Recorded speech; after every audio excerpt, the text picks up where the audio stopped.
Once upon a time, in a land not so different from ours, families were happy and free. Every weekend, children would go on magical adventures with amazing toys. They could do these wonderful things because their money was special. It was connected to a golden treasure deep in the kingdom's vaults. Every piece of paper money was like a promise, a magical ticket that could be traded for real, shimmering gold. But high in the crystal towers, the powerful rulers grew worried.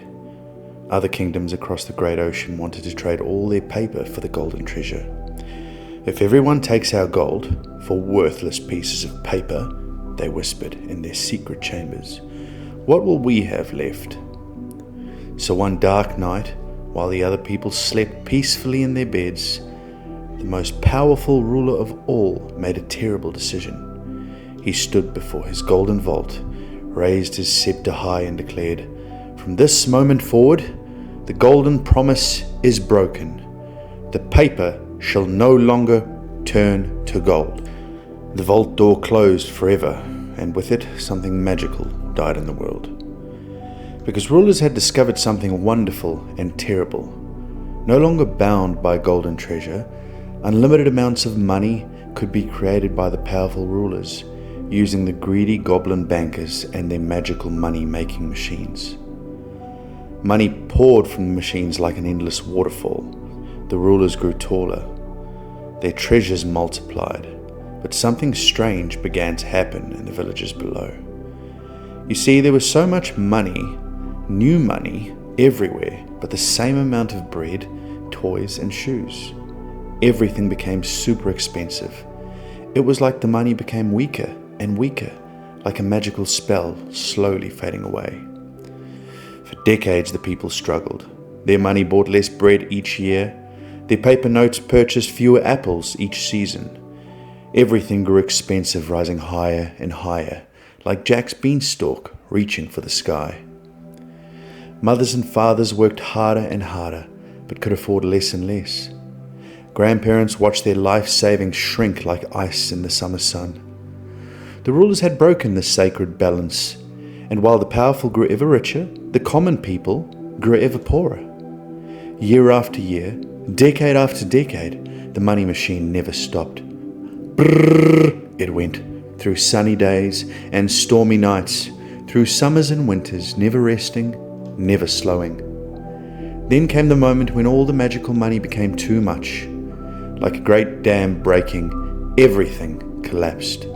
Families lost their homes, while the rulers kept their treasures, and they kept printing money.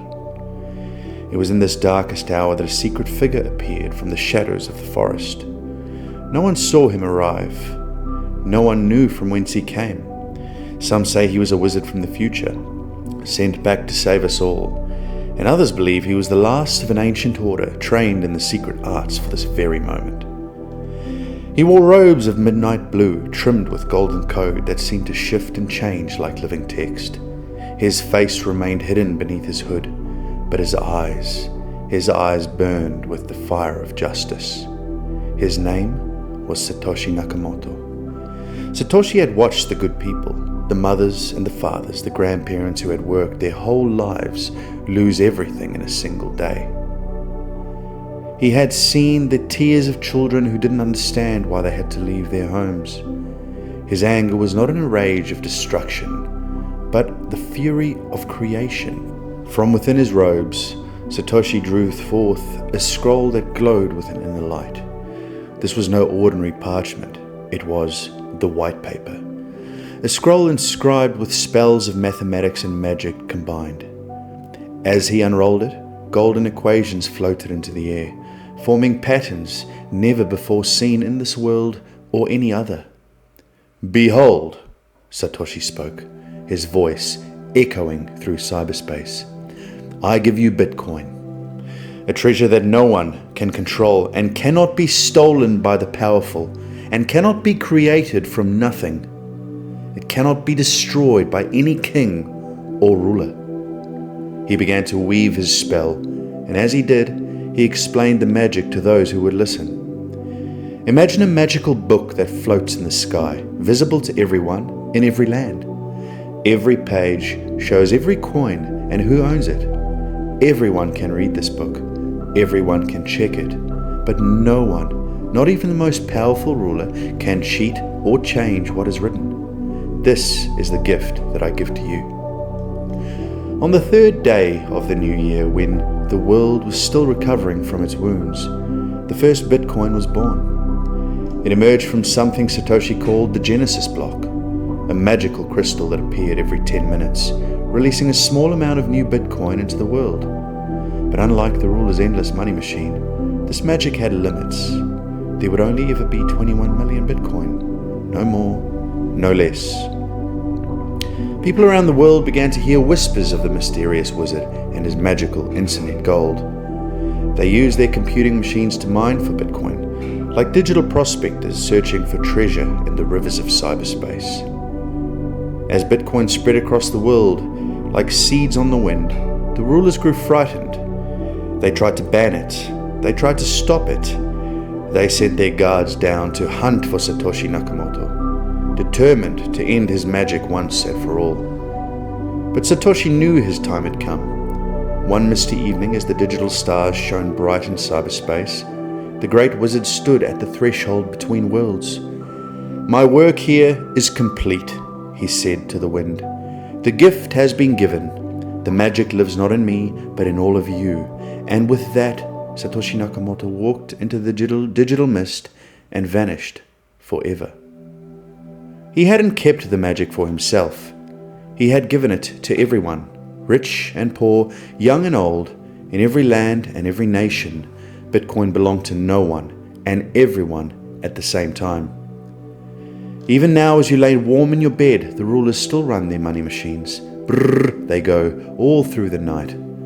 But you don't have to only use their paper anymore, because now you have a choice. You can choose the gift of Satoshi Nakamoto, the legendary treasure that no one can steal, no power can destroy, and no force can stop. And here's the most magical secret of all. You too can become a wizard. Every time you learn about computers, every time you solve a problem with technology, and every time you help someone with your knowledge, you carry a spark of the same magic that Satoshi used. Maybe one day you'll create something wonderful that helps the whole world, just like the mysterious wizard in the blue robes.